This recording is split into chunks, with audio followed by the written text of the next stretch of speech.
Good evening. The deadline for a possible TTC strike is fast approaching, and today the chair of the TTC board suggested Torontonians might want to start thinking of a plan B if there is a service disruption. As of now, both sides remain at the table. Jamaal Myers says he remains confident a deal can be reached. CTV's Raheem Ladani has been following the developments and joins us live with more details. Raheem.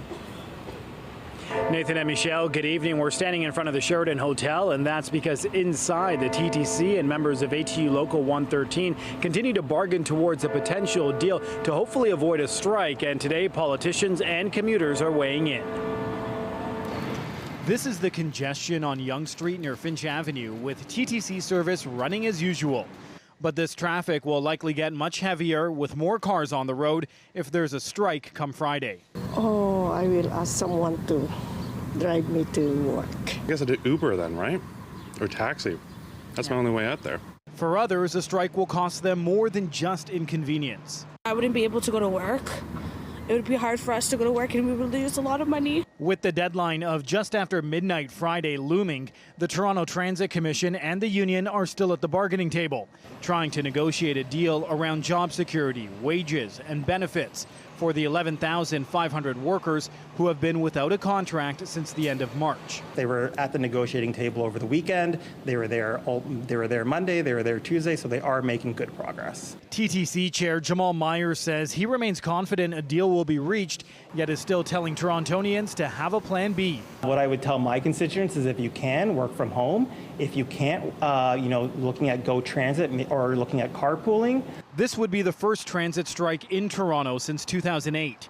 Provincial law had deemed TTC as an essential service for years, but that was struck down by the courts last year, opening the door to strike action. We urge both parties to land a deal. There's still time. My ministry and I have assigned a mediator to the case who's available 24/7. When asked, the Premier stopped short of saying if his government would mandate back-to-work legislation. We never heard any problems for 14 years now. Now this has cropped up, but it's going to hurt the public, and anything that hurts the public I'm not in favor of. A strike would mean higher demand on other services, like Uber, which says it will cap surge pricing, while Beck Taxi confirms it won't charge a premium at all, even though it has the power to do so. What we have to stress is that we won't be able to maintain the same time guarantees that we can provide on a regular basis. Adding to the consequences if negotiations don't quickly take a turn for the better. Now, one bargaining item which the two sides have agreed on is Wheel-Trans, meaning that even if there is a strike come Friday, Wheel-Trans will operate without disruption. Reporting live, I'm Raheem Ladani. Michelle, I'll send it back to you. Thank you, Raheem. McMaster Children's Hospital has announced they've put a pause on some common childhood surgeries after 2 young patients died. Both children had tonsil or adenoid surgery. The hospital says one child died the day after the procedure, the other 9 days after. CTV John Musselman is live tonight in Hamilton with the latest. John. Well, no doubt about it, Nathan. It's a very unsettling story and very tragic for the families involved, but we're getting a very few details from the hospital today about what exactly happened. We don't know anything about the children or if they had any underlying medical conditions. What we do know is 2 pediatric patients at McMaster Children's Hospital have died following tonsil and adenoid surgeries.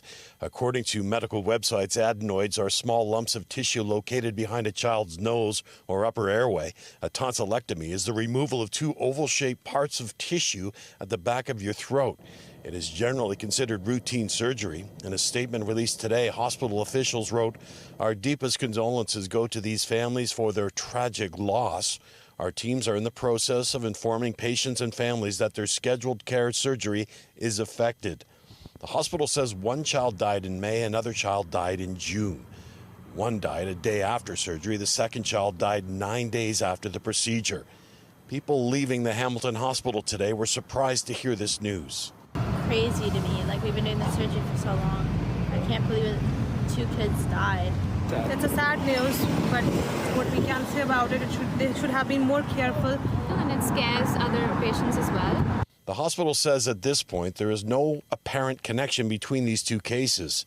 It has paused scheduled tonsil and adenoid surgical procedures for patients under the age of 18 at McMaster Children's Hospital until a comprehensive review of the program can be completed. Emergent surgeries will continue. News of the deaths reached the halls of Queen's Park today. Ontario NDP leader Margaret says the government should investigate. Absolutely, the government should be looking into that. I'll have to get more information to fully comment, but that's deeply concerning. Ontario Health Minister Sylvia Jones released this statement. We were just informed of this and understand McMaster Children's Hospital is undertaking a review into these two situations. Questions about the review should be directed to McMaster Children's Hospital directly.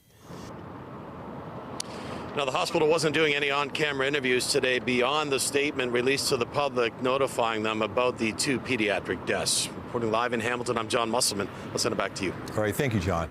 To a disturbing series of events in Kingston where police are investigating an infant's death. His mother now facing criminal charges. On May 31st, local family and children's services stopped by an apartment on Russell Street. They reported locating two children who'd been left abandoned for an unknown period of time. Police say the younger one, an infant, was no longer alive, while a toddler found in the home is expected to survive. Their 32-year-old mother was arrested in Napanee and faces charges, including criminal negligence causing death. Still to come on CTV News, for the first time in 4 years, the Bank of Canada has cut its key policy rate. We'll tell you what that means for homeowners with mortgage anxiety and when further cuts could come. But first, we are under a severe thunderstorm watch. The conditions are ripe for troublesome weather. A live look this hour at the waterfront. Seems to me lots of folks are enjoying the weather as it stands. But again, there is the potential it could get stormy out there. Jessica Smith is here monitoring the radar. What are you seeing? A lot of kids out, doing sports right now. A lot of people probably enjoying the heat. And you can for a little while longer, at least here in the GTA and throughout the downtown core, where this line of showers pushes across. And when we have a watch in place, it means we have favorable conditions. We have a warning. It means it is impending. It's about to happen. So we are looking at this line of showers making its way across, and as it moves, it is prompting those thunderstorm warnings. So it was into that southwestern corner, and it's migrating its way further and further east right now from Goderich down towards areas through Windsor and London. We are under that severe thunderstorm watch, still looking at the special weather statement in eastern Ontario for the heat. The cold front slicing through is what's causing kind of the perfect mix for this active weather. Temperature-wise, still in the mid-20s, feeling into the mid-30s, and that heat isn't going anywhere this evening. Right now through the islands, a little sunnier, Pearson a little cloudier, but regardless, it is still very hot outside, and that continues tonight, even with the messy weather. Your full forecast coming up. I'll send things back over to Michelle and Nathan. I just can't believe, because we talked to him last night, running joke, and he just innocent guy, they just take him away for nothing.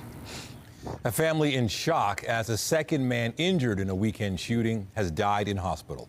Family members say Seymour Gibbs was shot several times in the leg during a mass shooting Sunday night in the parking lot of North Albion Collegiate. Toronto police confirmed the death, but they say they won't know if it was the result of the shooting until after an autopsy has been completed. And a second member of the men's soccer team involved in the mass shooting Sunday has died. Now, two families are left searching for answers as police continue to try and figure out who fired the shots and why. CTV's Janice Golding is live tonight in Etobicoke with the latest developments. Janice. Hi, Michelle. As you and Nathan were just discussing, we have learned that a second man has died following a shooting in this school parking lot over the weekend. And we've been speaking to family members who are expressing complete and utter shock. Sophia Dunn lays down flowers for her son-in-law, Seymour Gibbs, who she says died in hospital this morning several days after being shot 3 times in the legs. I just can't believe, because we talked to him last night, running joke, and he just innocent guy, they just take him away for nothing. Gibbs, a father of 5 whose youngest child is less than a year old, was one of 5 men shot just before 11 p.m. Sunday in the parking lot of North Albion Collegiate. Dunn says the 46-year-old was slated to have a second surgery this morning. Nobody should die like that. Say when your time come, but no one wants to die this way, no one. Gibbs, the second man from this North Etobicoke soccer team to die following an attack, a police source tells CTV News, was random. And when he got through, my dad wasn't able to speak to her. She could just hear him moaning in the background and saying he wasn't going to make it. He knew he wasn't going to come home. He kept saying, I'm not going to be able to go home. I can't come home. He goes, I'm not making it. I can't go home. Jaden Parks describes her beloved father's final moments, agonizing cries that would haunt her mother forever. He was shot in his back, and it came out through his chest, 2 shots. It was just brutal. 61-year-old Delroy George Parks, a devoted husband for 30 years, a father of 7 and grandfather of 12, killed playing dominoes with friends following a regular soccer game. Those who were standing tried to run. Unfortunately, my dad was sitting and his back was turned, so he wasn't able to move. He was stuck. He wasn't able to even get up and go anywhere. He was completely helpless. Police say 2 suspects emerged from a dark-colored pickup truck before unleashing upwards of 50 shots. Just 2.5 hours after that incident, and about 4 kilometers away, surveillance video would show a dark pickup crashing into a vehicle, a police SUV in pursuit. Seconds later, you see a suspect exiting the truck as police make chase, guns drawn. Police have not confirmed this vehicle was associated with the shooting, although you can see it being towed to a police impound lot at daybreak. Around like 1:30, the car, we heard like a screech and then a huge bang. I don't really know what's happening to the city. There's so much danger now. Like, I'm scared to walk alone. I heard German shepherds running down the street up and down, and police officers running up and down the street. Too many crimes are happening around here, and it needs to stop. Sunday's mass shooting, one of 3 in the area over the weekend. 7 people shot in total, with untold numbers of friends and family wounded emotionally. Leave his young baby, like, the baby never touched 1 year old yet. And my grandson knows if they get counseling, my grandson is shocked, like, I am shaky right now. So He always said, let's take a picture for memories. Next week, Jaden Parks will be the first in her family to graduate from university, but her father won't be there to see it happen. The man ever, I'm gonna miss that he won't be able to see me graduate, that he won't be able to walk me down the aisle when I get married one day or see me have children. I'm gonna miss all of those things, but most importantly, I'm gonna miss my best friend. No suspect descriptions have been released. Parks says her father was a very religious man and he would want her to forgive whoever shot him. She says she is going to try to do that, although she still wants justice. In the meantime, the family has set up a GoFundMe page and is asking anyone who might have anything that they can contribute to do so they can afford funeral costs. Reporting live, I'm Janice Golding. Now back to Nathan. All right, thank you, Janice.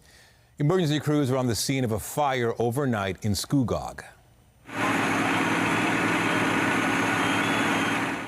Video from early this morning shows firefighters battling the blaze in the community of Blackstock. The township says there was a 911 call to Old Scugog Road just after 2 in the morning, after an explosion in a shed set a vehicle on fire.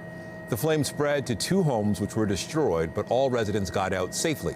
The office of the fire marshal has been called in to investigate. A Toronto police officer is facing a criminal charge after an arrest in North York nearly 4 years ago. In July of 2020, officers were called to an apartment near Dufferin and the 401 after a man reportedly threatened another man. Some kind of interaction took place during an arrest, but the province's Special Investigations Unit hasn't said what happened. The SIU says it was notified of the matter just last June. Toronto Police Constable Alain Arakaza is charged with assault and is suspended with pay. Toronto police have released a photo of a man wanted in an alleged assault. Officers were called to the Brimley and Eglinton area at around 3:30 in the morning last Friday. Police say the suspect and a victim got into an argument which led to an assault. The victim lost consciousness and suffered severe facial injuries. The suspect's described as 25 to 35 years old with black hair, wearing a hooded sweater, a backwards baseball hat, and a backpack. Meanwhile, police are looking for a suspect in a sexual assault on a GO train this week. Early Monday, on a westbound train from Union, investigators say this man was watching a female passenger and moving towards her. When she tried to get off the train at Bronte Station, he allegedly grabbed her. She was able to flee without any physical injuries. If you recognize the suspect, police would like to hear from you. Also in Halton Region, police say they've recovered nearly $1 million in goods stolen from pharmacies across the GTA. Investigators have been looking into a group of organized thieves accused of targeting specific products at Shoppers Drug Mart stores. Police executed search warrants last week at a storage facility in Peel.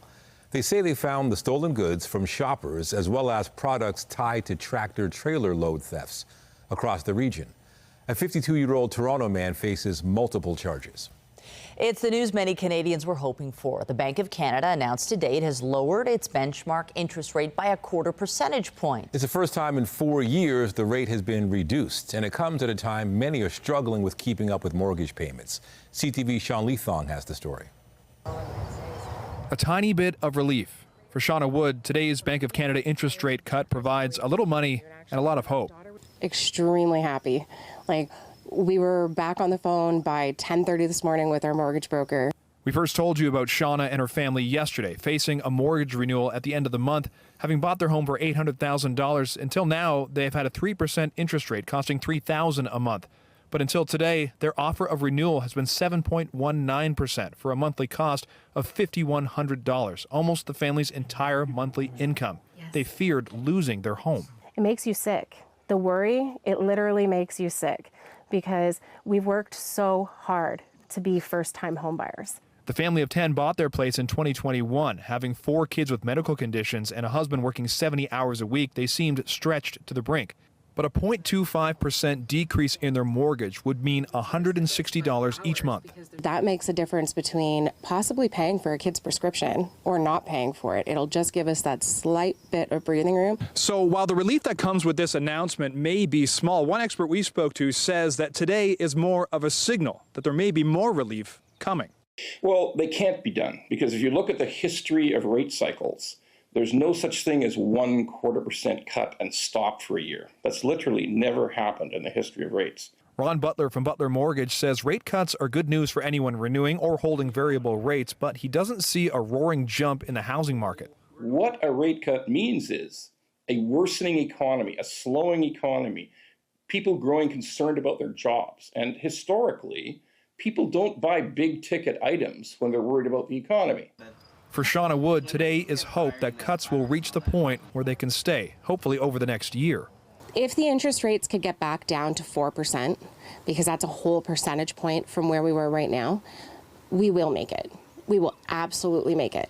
Until then, they celebrate today as a small win and a chance to look toward the future. Sean Leathong, CTV News. In Ottawa, the Liberal government will not be releasing the names of Canadian MPs accused of helping foreign states interfere in our elections. The National Security Committee indicates there are members of this House that have knowingly worked for foreign hostile governments. Canadians have a right to know who and what is the information. Who are they? He knows better than that. But the good news, Mr. Speaker, is if he wanted to get the appropriate security clearance and be able to see the confidential report of the National Security and Intelligence Committee of Parliamentarians, he would be much more informed than he is now, and we would invite him to do so. In one case, an MP allegedly sought a meeting with a foreign intelligence official and gave that person confidential information. Just ahead tonight, honoring the fallen. We'll take you to France on the eve of the 80th anniversary of D-Day. In the Middle East, Gaza health officials say at least 44 Palestinians have been killed in central Gaza since yesterday. Today, Israel announced a new military campaign against Hamas in that part of the territory. The UN says over half of all structures in Gaza have been destroyed or damaged since the war began. Over 36,000 people have been killed. Today, Hamas responded to the ceasefire plan touted by U.S. President Joe Biden last week. The group says it is still demanding a permanent end to the war and a full Israeli withdrawal. Israel wants temporary pauses until Hamas is defeated. UN agencies are warning over 1 million Palestinians could experience the highest level of starvation by the middle of next month if hostilities continue. The World Food Program and the Food and Agriculture Organization say hunger is worsening because of heavy restrictions on humanitarian access and the collapse of the local food system. A separate group of experts says it's possible famine is underway in northern Gaza. Canada and other Five Eyes countries issued another warning today about China. The Intelligence Sharing Alliance says Beijing is employing private companies in South Africa and China to hire former fighter pilots, flight engineers, and air operations personnel. They're then used to train Chinese Air Force and Navy aviators. The Five Eyes say that may increase the risk of future conflict. Tomorrow, Canadians will pause to honor the bravery and sacrifice of those who stormed the beaches of Normandy 80 years ago.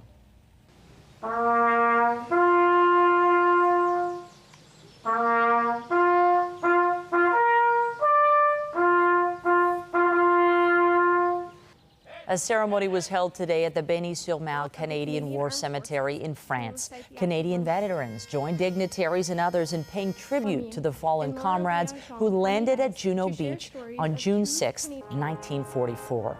The cemetery contains more than 2,000 Second World War burials, the majority Canadian and 19 unidentified.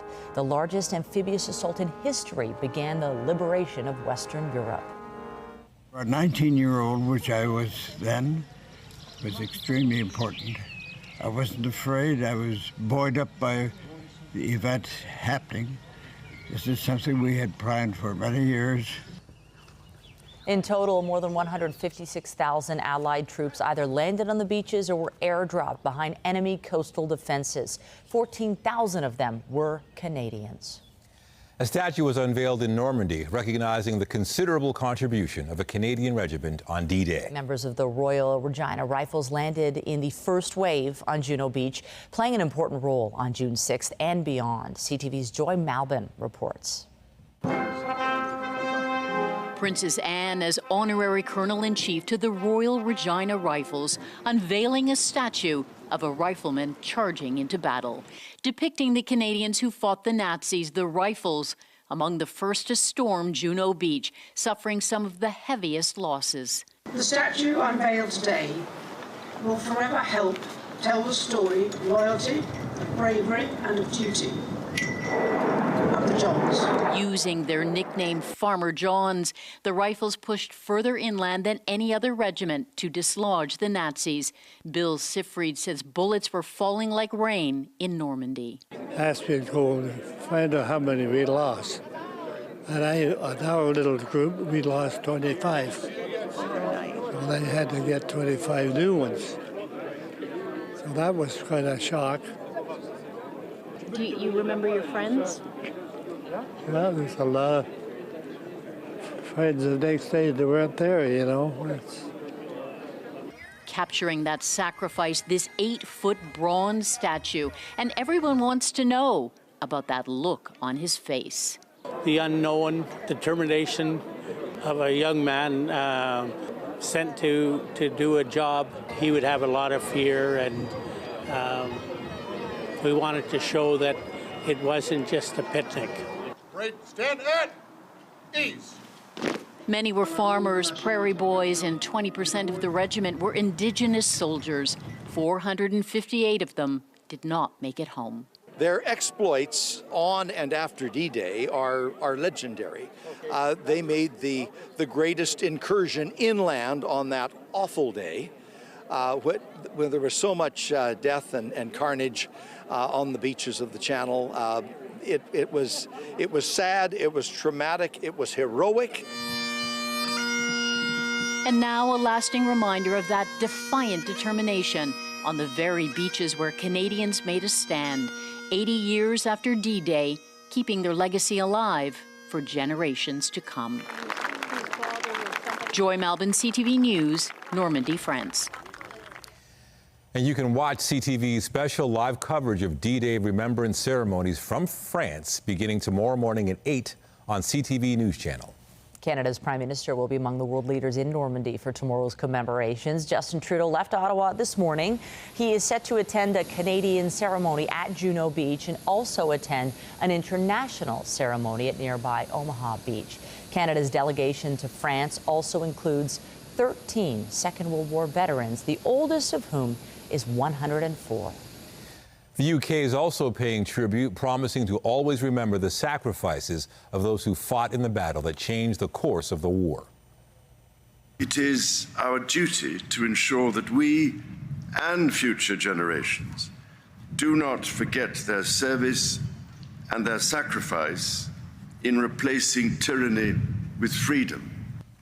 The ceremony was held in Portsmouth, the main departure point for the 5,000 ships that crossed the English Channel to Normandy. After 2 failed attempts, Boeing launched astronauts for the first time today. 5, 4, 3, 2, 1, ignition, and liftoff of Starliner and Atlas V. A pair of NASA test pilots lifted off aboard the Starliner capsule for the International Space Station. The journey is expected to take 25 hours, and they will spend just over a week at the orbiting lab. Rocket-related trouble thwarted the first 2 launch attempts. Coming up on CTV News, the Financial Accountability Office finds the Ontario government is underspending on social services by billions of dollars. Plus, new concerning insight into the wait for autism therapy, despite a doubling of funding. And I'm Pat Foran. Coming up on Consumer Alert, when you travel outside of Canada, it's important to have travel medical insurance. A woman had insurance, but still had to pay a hospital bill of more than $20,000. 4 months later, she is still trying to get her money back. I'll have my reports just ahead. It has been a warm few days, but as we step in towards the weekend after the cold front set to bring rain this evening pushes through, and another one behind it also follows suit, ushering in some cooler air. The green indicative of that bit of a cool down. Coming up, I'll have a full look at your long-range forecast. And stay with us. You've got another full night of great shows for you right here on CTV.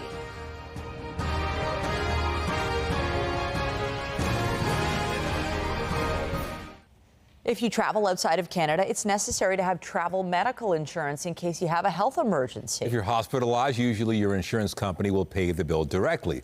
But what if you have to pay for it yourself? Here's Pat Foran and Consumer Alert. Pat. Nathan and Michelle, a Toronto woman was on vacation when she had a heart attack. She had medical insurance, but was told she needed to pay the hospital bill herself. She did, and 4 months later, she's still trying to be reimbursed by her insurance company.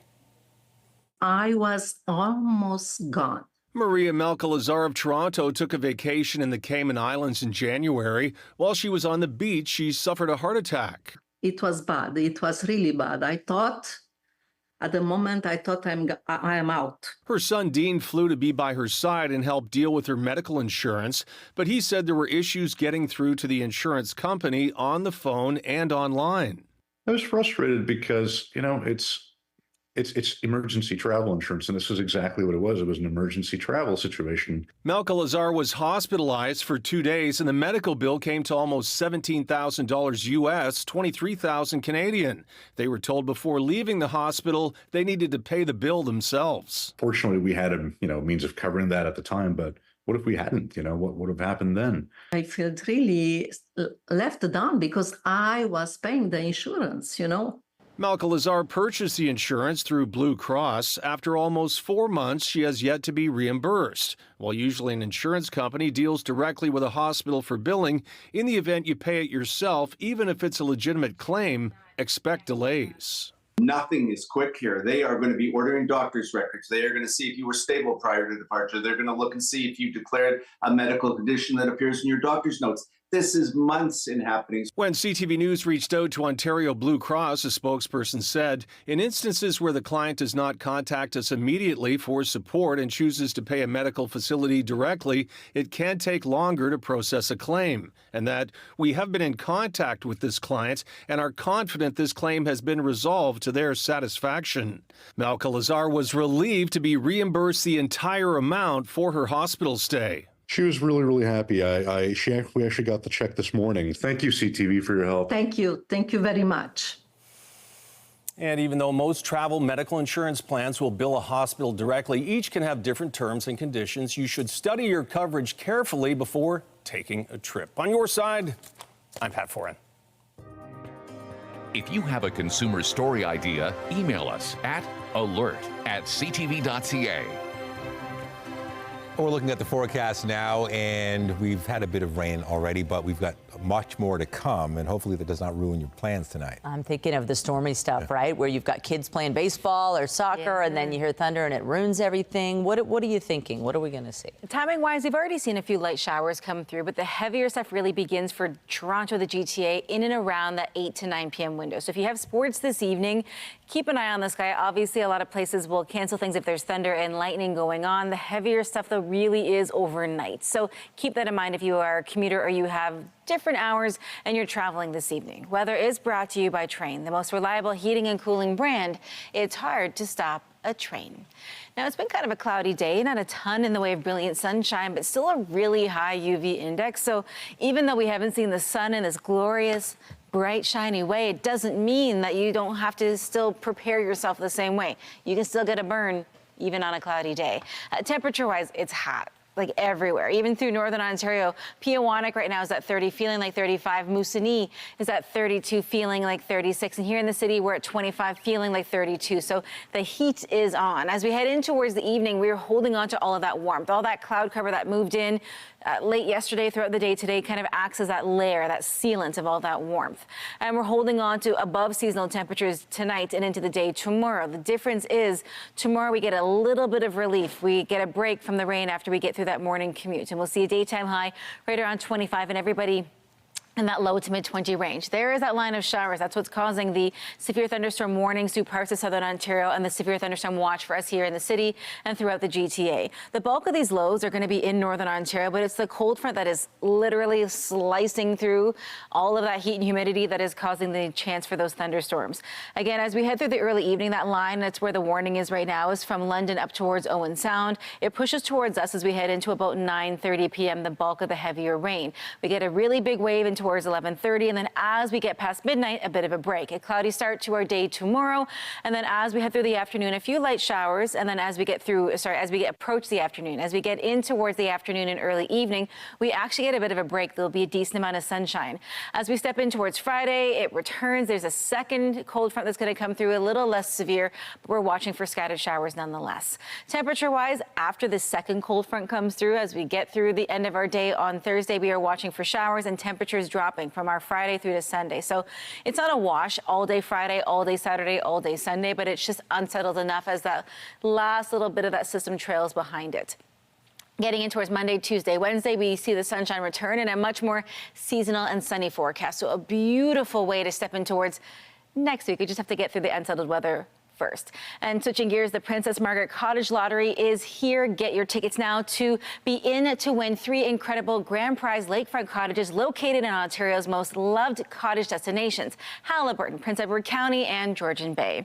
Your time, your cottage. Buy early, win more. Over 8,700 prizes will be awarded, valued at more than $9 million, including the $2.6 million Haliburton lakefront cottage plus $50,000 cash, the $2.4 million Prince Edward County lakefront cottage plus $50,000 cash, and the $2.3 million Georgian Bay cottage plus $50,000 cash. These cottages are all lakefront, all fully furnished and ready for you to move in.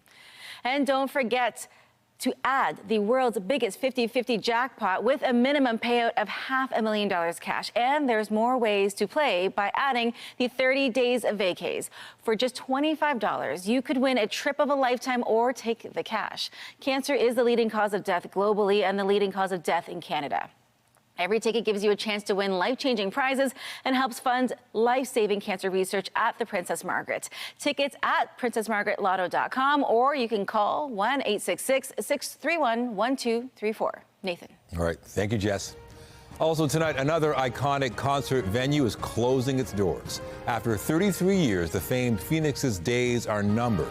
We'll tell you the plans for what will rise from the ground.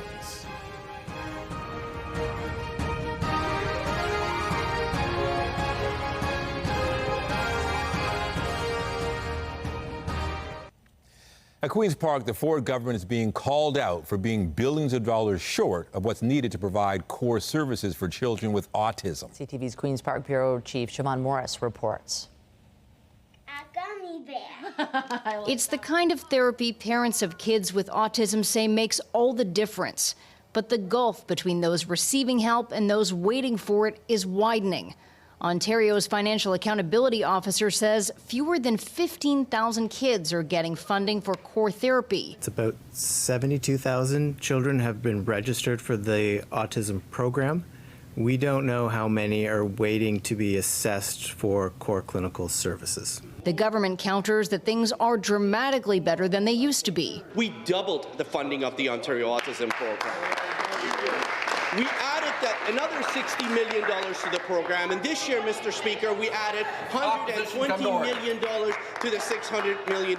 The government intends to make that $120 million, which had been a one-time top-up, a permanent addition to autism funding. It's still a drop in the bucket of what needs to happen. They made a mess of the Ontario Autism Program. With families paying the price. This government keeps talking about how much money they're spending, but the bottom line is the wait list continues to grow. Listen to families who are saying this isn't working. This process that you're putting us through, it's too hard. Autism isn't the only area where money isn't meeting demand. Overall, the FAO says the ministry is underspending on social services by $3.7 billion. This is a huge shortfall for programs that literally keep some of Ontario's most vulnerable populations alive. Again, the minister insists funding increased by $600 million this year. But demand for those dollars is increasing too.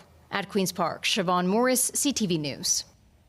A new pilot program is getting underway aimed at helping vulnerable people in one of the busiest areas of the city. It's called the Downtown Core Team, standing for Community Outreach, Response and Engagement. The joint effort from Toronto Public Health and police will focus on the Yonge Dundas area. The program is designed to address individuals' needs ranging from health to housing to substance abuse and to connect them to supports.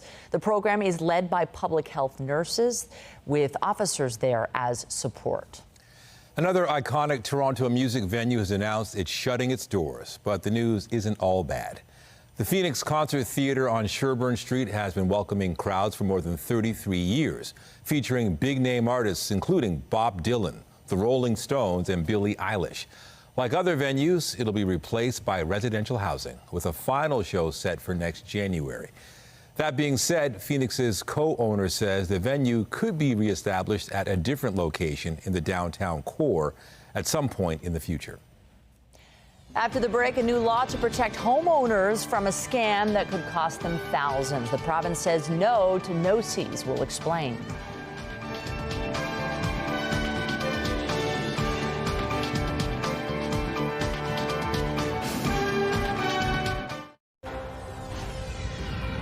And he's just innocent guy. They just take him away for nothing.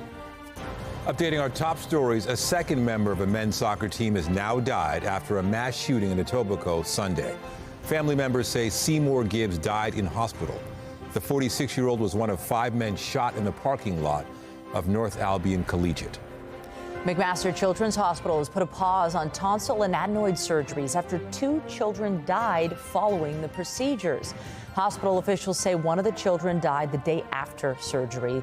The other one died 9 days after having the routine procedure. Hospital officials haven't said if the children had underlying medical conditions, but say the surgeries will be paused until a comprehensive review can be completed. We never heard any problems for 14 years now. Now this has cropped up, but it's going to hurt the public. Anything that hurts the public, I'm not in favor of. And the Premier won't commit to back-to-work legislation as the clock ticks down to a possible transit strike.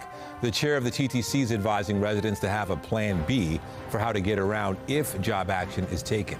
Both sides remain at the table as talks continue toward Friday's strike deadline. Remember to keep up to date day and night through our website, ctvnewstoronto.ca, and by downloading the CTV News app. And if you ever have a news tip, photos, or video of breaking news, let us know. On the markets, the Canadian dollar is down a fraction to $73.05 U.S. American benchmark oil added 82 cents to close at $74.07 U.S.